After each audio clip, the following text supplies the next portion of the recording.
कहेगा तुम ज्यादा ऊंचा जा रहे हो, अब मुझे बैलेंस करना है, तुम उतना ऊंचा मत जाओ, करोड़ों सेंटीमीटर तो सीखेगा ना। एकाएक नहीं हो जाता है, धीरे धीरे होता है, लंबे समय में होता है। अभी सब यही तो नहीं देख लेंगे हैं। यार कैसे हैं आप लोग? उम्मीद है बहुत ही अच्छे होंगे।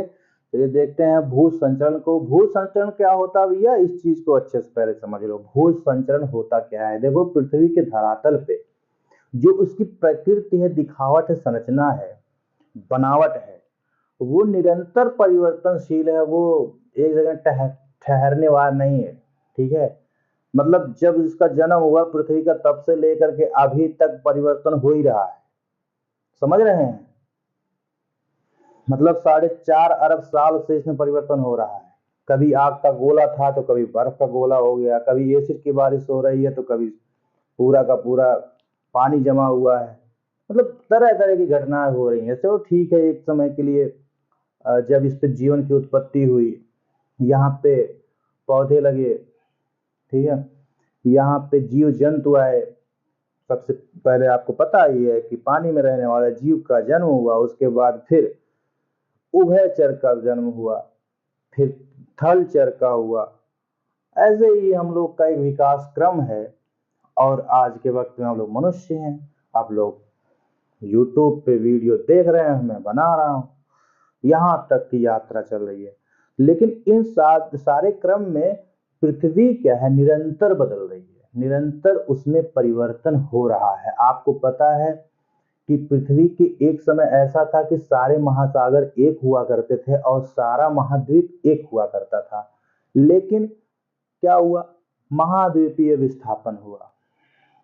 और उसके बाद आज के वक्त में जो अफ्रीका का हिस्सा हुआ करता था, भारतीय उपमहाद्वीप का साउथ वाला पार्ट, ठीक है, वो आज के वक्त में एशिया का हिस्सा हो गया। मतलब परिवर्तन तो है।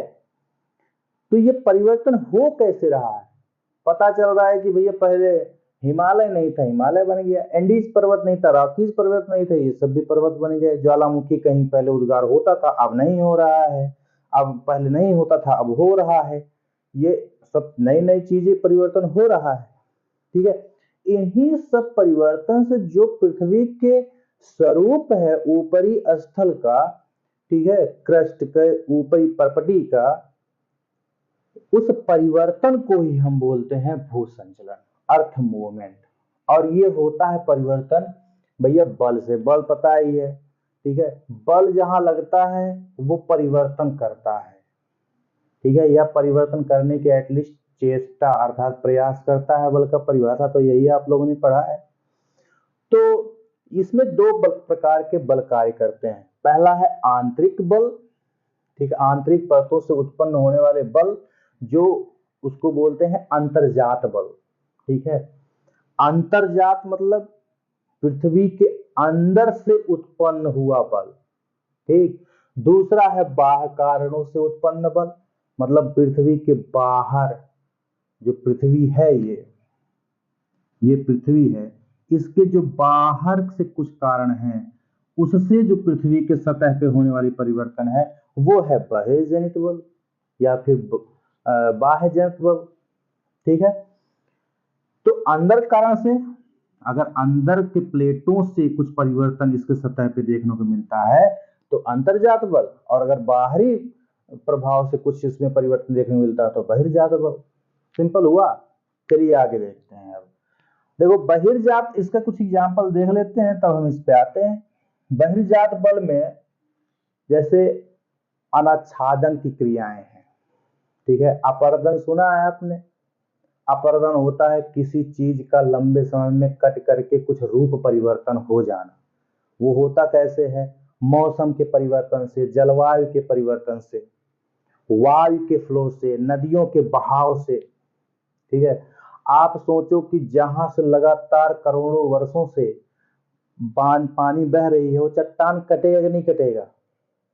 तो कटता है तो बड़े बड़े चट्टान छोटे छोटे, उससे छोटे चट्टान में टूटता है। वो छोटा चट्टान पत्थर में, बड़े बड़े पत्थर गुलाब में, गुलास में टूटते हैं, फिर उससे बजरी होता है, फिर चीका होता है, फिर रेत होता है, फिर लास्ट में मिट्टी हो जाता है, मड हो जाता है, फिर मैदान बन जाता है।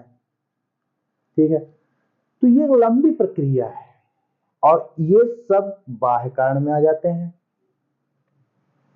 आंतरिक कारण में क्या है, अंतर्जात बल क्या करते हैं? देखिए, इसमें बल दो प्रकार के होते हैं, एक होते हैं जो कम तीव्रता वाले बल हैं और दूसरे जो अधिक तीव्रता वाले बल हैं। तीव्रता समझते हैं, ताकत, ठीक है, जिसमें कम तीव्रता वाला या फिर कम ताकत वाले बल हैं, या फिर ये कहें तेजी से नहीं आता, झटके से नहीं आता, धीरे धीरे आता है, मोशन में आता है, प्यार से आता है, रहता है बल इसमें भी ठीक ठाक, लेकिन ये डराने का काम नहीं करता, धीरे धीरे प्यार से करेंगे। ठीक है, और ये अधिक तीव्रता से आएगा, ये आएगा तो अपनी धाक जमा देगा, दिखा देगा कि हम आ गए हैं भैया। तो ये देखो, इसको ही आकस्मिक बल कहते हैं, जो अधिक तीव्रता वाले बल होते हैं। आकस्मिक बल, सडन मूवमेंट, एकाएक मूवमेंट, हम लोग समझ ही नहीं पाते हुआ क्या, क्योंकि इसी को ही भूकंप कहते हैं। और ये भूकंप और ज्वालामुखी इन्हीं क्रियाओं से ही होता है, आकस्मिक बल से ही होता है, तो हम फील भी कर जाते हैं इसे।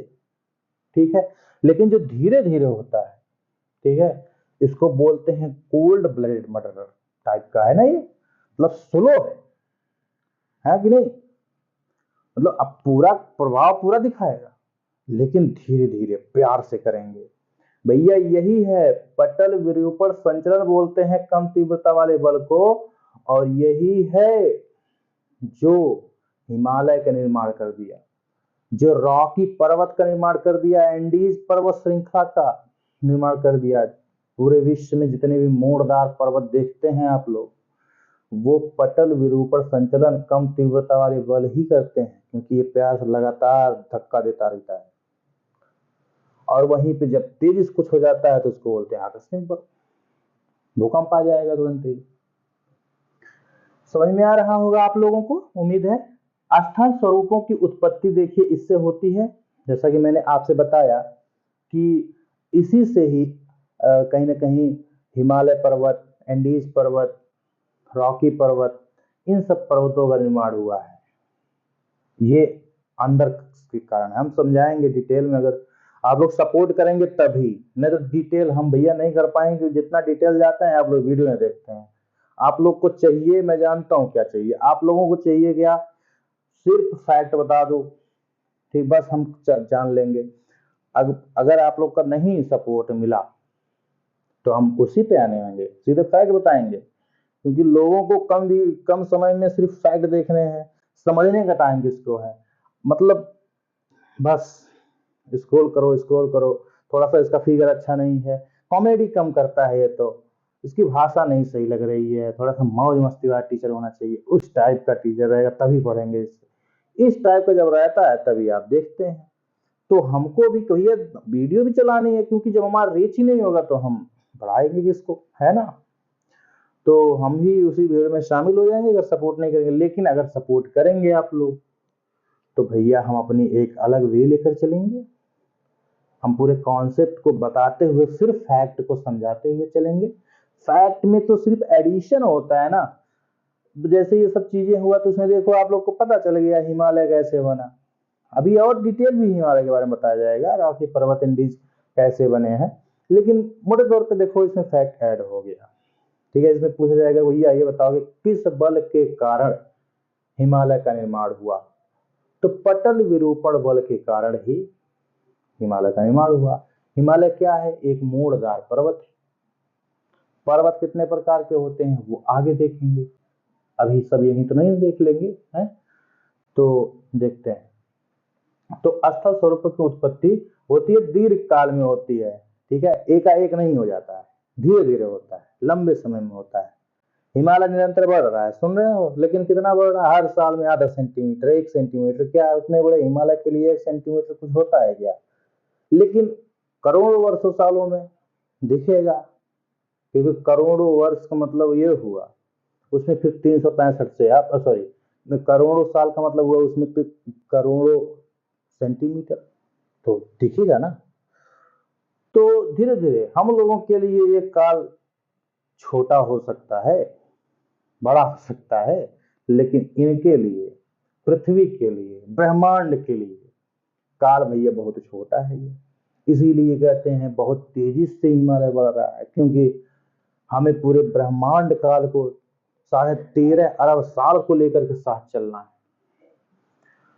पटल विरूपण संचलन में 3 प्रकार के संचलन होते हैं भैया। पहला होता है विवर्तनिकीय संचलन, दूसरा होता है समस्थैतिक संचलन, तीसरा होता है सुस्थैतिक संचलन। ठीक है। विवर्तनिकीय संचलन इसे बोलते हैं टेक्टोनिक मूवमेंट। पृथ्वी के अंदर कहते हैं प्लेटें होते हैं, पृथ्वी के अंदर नहीं, पृथ्वी ही प्लेट है, अलग अलग प्लेट है, ऊपर से भी दिखते हैं, ऐसा नहीं सिर्फ अंदर के हैं। लेकिन अंदर का विस्तार जल में रहने की वजह से कई बार हम देख नहीं पाते हैं, बस इतना है। ठीक है। जिस तरीके से मान लीजिए कि आप कोई चीज रखे पानी में, उसका जड़ नहीं दिख रहा है, ऊपर का सिरा दिख रहा है, तो हम सिरे को सब कुछ नहीं समझ लेंगे, उसका जड़ भी तो है ना पानी में ढका हुआ जो नहीं दिख रहा है। तो वो पूरा का पूरा पानी लेकर के वो प्लेटें हैं और वो मूवमेंट कर रहा है। वो मूवमेंट क्यों कर रहा है इसको भी समझ लेंगे। अभी देखो वीडियो लंबा हो जाएगा यार, मुझे इसको भी ध्यान रखना है। ठीक है। विवर्तनिकीय संचलन, विवर्तनिकीय संचलन समझ गए, प्लेटों का मूवमेंट ही विवर्तनिकीय संचलन कहलाता है। इससे क्या होता है, स्थल स्वरूपों की उत्पत्ति होती है। फिर से वही चीज। समस्थैतिक संचलन क्या है? समस्थैतिक संचलन जब इसमें तुम अति मचा दोगे, मतलब पृथ्वी के स्थल पर, देखो ये स्थल की बात करेगा, ये जल की बात करेगा।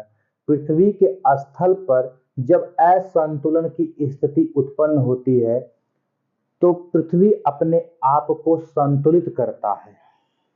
किसके माध्यम से करेगा? आंतरिक बल के माध्यम से और बाह्य बल के माध्यम से। ठीक है। अब जैसे हिमालय बहुत जब ऊंचा हो जाएगा तो उसके बाद उसका काट छांट भी शुरू हो जाएगा। ठीक है। क्यों? क्योंकि फिर पृथ्वी को दिक्कत होगी, कहेगा तुम ज्यादा ऊंचा जा रहे हो, अब मुझे बैलेंस करना है गुरु, तुम उतना ऊंचा मत जाओ। ठीक है। तो लैंड स्लाइडिंग होगा। ठीक है। और अपर्दन होगा, अनाच्छादन होगा, कम भी होगा। ठीक। ये पृथ्वी पे संतुलन की स्थिति है और यही काम सेम ये स्थल पे है, ये जल में है। जल में जब असंतुलन की स्थिति उत्पन्न होती है तब सुस्थैतिक संचरण होता है। मतलब फिर जल में जो भी इकोसिस्टम बिगड़े हुए हैं, जो असंतुलन हुआ, उसको सही करने का काम करता है पृथ्वी। ठीक है। तो भैया एक बार फिर से रिक्वेस्ट है, वीडियो को आप लोग पूरा देखा करिए यार, बहुत ही ज्यादा उम्मीद के साथ बनाते हैं हम, बहुत सोच समझ के। ऐसे कॉन्सेप्ट जल्दी मिलते नहीं है आपको यूट्यूब पे, और हमारा यही उद्देश्य है कि जीरो से पढ़ाएं अच्छे से यार। जीवन में कुछ करना है तो कॉन्सेप्ट के साथ पढ़ाई करो, है नहीं तो भैया भीड़ तो भाग ही रही है, तो भागो। चलो बाय।